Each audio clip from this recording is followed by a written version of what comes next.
दोस्तों, walking stick दुनिया के सबसे अनोखे और अजीब प्राणियों में से एक हैं। ये ऐसे प्राणी हैं जो बहुत ही लंबे और पतले होते हैं, जो कि देखने में बिल्कुल किसी छड़ी या टहनी की तरह दिखाई देते हैं। और यही इनकी प्राकृतिक विशेषता है जो इन्हें छलावरण की शक्ति प्रदान करती है, जिसके कारण ये अपने शिकारियों से अपनी जान बचा लेते हैं। ये वॉकिंग स्टिक एक शाकाहारी कीट है जो कि दुनिया भर के उष्णकटिबंधीय क्षेत्रों में पाए जाते हैं। ये कीड़े न सिर्फ छलावरण में माहिर होते हैं, बल्कि ये व्यवहार में भी पत्तियों और टहनियों की नकल करते हैं। और जब भी हवा से पत्तियां और टहनियां हिलने लगती है तो उसके साथ ये भी हिलने लगते हैं। इसके साथ ही इन्होंने अपने आप को शिकारियों से बचाने के लिए खुद को कई तरीके से विकसित कर लिया है। जैसे कुछ छड़ीदार कीड़े कई घंटों तक मृत अवस्था में पड़े रहते हैं, क्योंकि कई शिकारी सिर्फ जीवित भोजन को खाना ही पसंद करते हैं। और कुछ मरे हुए कीड़ों से दूर भागते हैं। और कुछ प्रजातियां ऐसी होती है जिसके पास कांटेदार स्पाइक्स होते हैं, जो खतरे के वक्त शिकारियों को चुभोने में काम आते हैं। और कुछ प्रजातियों के पास बदबूदार और जलन पैदा करने वाले एसिड होते हैं, जो खतरे के वक्त अपने शिकारी पर छिड़कने के काम आते हैं। अगर बात करें इनकी प्रजातियों की, तो इस दुनिया में इनकी लगभग 3000 से भी ज़्यादा प्रजातियां पाई जाती है। लेकिन क्या आपको पता है कि इन कीड़ों का जन्म कैसे होता है? अगर नहीं तो इस वीडियो को पूरा ज़रूर देखना। और आज हम आपके लिए एक और जीवन चक्र के साथ ये वीडियो लेकर आए हैं। हमें उम्मीद है कि आप इस वीडियो को भी वैसा ही प्यार देंगे। तो चलिए वीडियो शुरू करते हैं।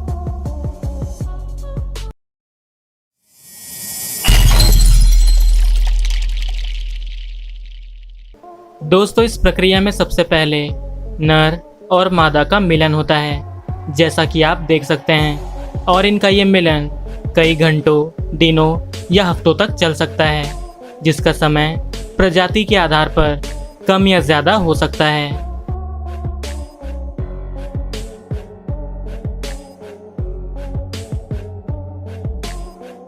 तो जैसे ही इनके मिलन की प्रक्रिया पूरी हो जाती है, उसके कुछ दिनों बाद ही मादा अंडे देने की अवस्था में आ जाती है।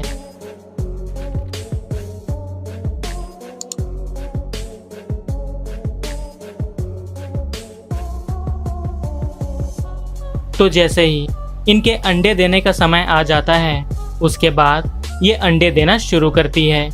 जैसा कि आप देख सकते हैं कि किस तरह ये अपने अंडे दे रही है। ये मादा एक बार में 100 से 1000 तक अंडे दे सकती है, जिसका साइज 1 से 2 mm के बीच होता है, जो बिल्कुल किसी बीज की तरह दिखाई देता है।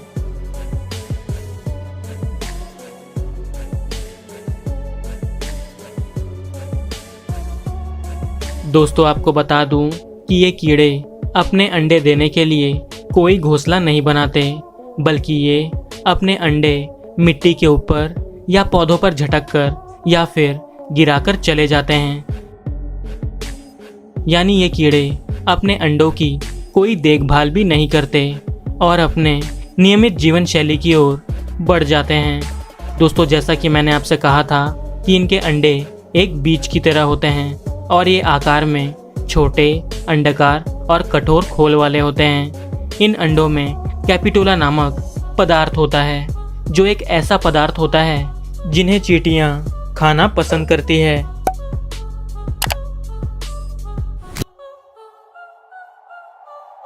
और जब इन चींटियों को ये अंडे मिलते हैं तो ये इन अंडों को अपने घोंसलों में ले जाती है और भ्रूण को नष्ट किए बिना कैपिटुला को खा जाती है। यानी कहने का मतलब ये है कि ये चींटियां इन अंडों से अपना पसंदीदा पदार्थ खाकर इन अंडों को कोई और नुकसान नहीं पहुंचाती। अब आप ये सोच रहे होंगे कि जब ये चींटियां इन अंडों से कुछ खाते हैं तो इन अंडों को नुकसान कैसे नहीं पहुंचता। तो आपको बता दूं कि ये चींटियां अंडों से जो चीज़ प्राप्त करती है, उस चीज़ के निकल जाने से अंडों के अंदर पलने वाले बच्चों को कोई नुकसान नहीं पहुंचता। और यही इसकी सबसे खास बात है। और आपको जानकर हैरानी होगी कि जब ये अंडे चींटियों के घोंसले में पहुंच जाते हैं, तब ये सबसे ज़्यादा सुरक्षित होते हैं, क्योंकि ये अंडे लावारिसों की तरह जमीन और पौधों में पड़े होते हैं और तब ये सबसे ज़्यादा खतरे में होते हैं, जिसके कारण ये बड़ी आसानी से किसी भी पक्षी या छोटे मोटे कीड़ों का शिकार बन सकते हैं।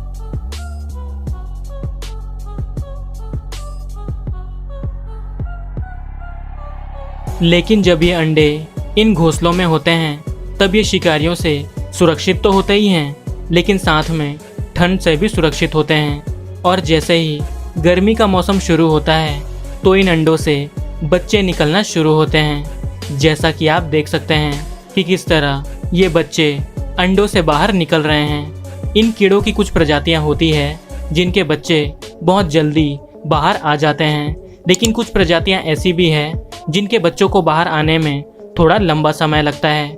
यानी कुल मिलाकर बात यह है कि इन अंडों के हैच होने का समय प्रजाति, आवास और मौसम के आधार पर कई हफ्तों से लेकर महीनों तक हो सकता है।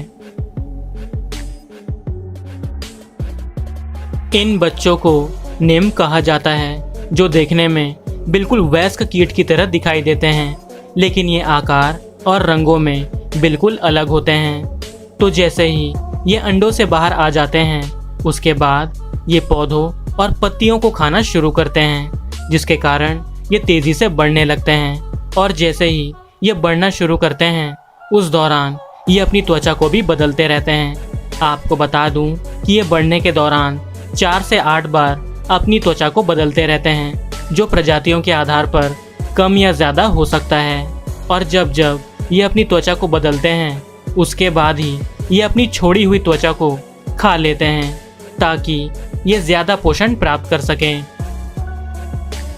और इस तरह ये 3 महीनों में पूरी तरह से वयस्क हो जाते हैं। और जैसे ही ये पूरी तरह से वयस्क हो जाते हैं तो आप नर और मादा दोनों को आसानी से पहचान सकते हैं। अगर बात करें मादा के पहचान की, तो मादा नर से थोड़ी बड़ी होती है।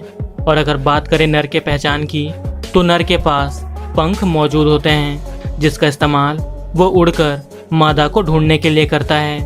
और जैसे ही ये मादा की तलाश कर लेता है, उसके बाद ये मिलन की प्रक्रिया में भाग लेते हैं, जिसके बाद एक बार फिर ये जीवन चक्र शुरू हो जाता है।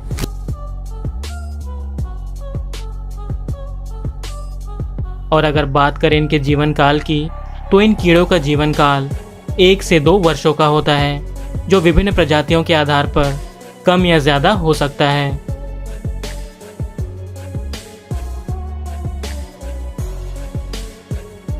तो दोस्तों, उम्मीद करता हूँ कि आपको ये वीडियो पसंद आई होगी। अगर आपको वीडियो अच्छी लगी तो इस वीडियो को लाइक, शेयर और चैनल को सब्सक्राइब कर दीजिए। और इस तरह की वीडियो देखने के लिए स्क्रीन पर आ रही वीडियोस या फिर डिस्क्रिप्शन में दिए गए लिंक को चेक कीजिए। मिलते हैं अगली वीडियो में, तब तक के लिए बाय।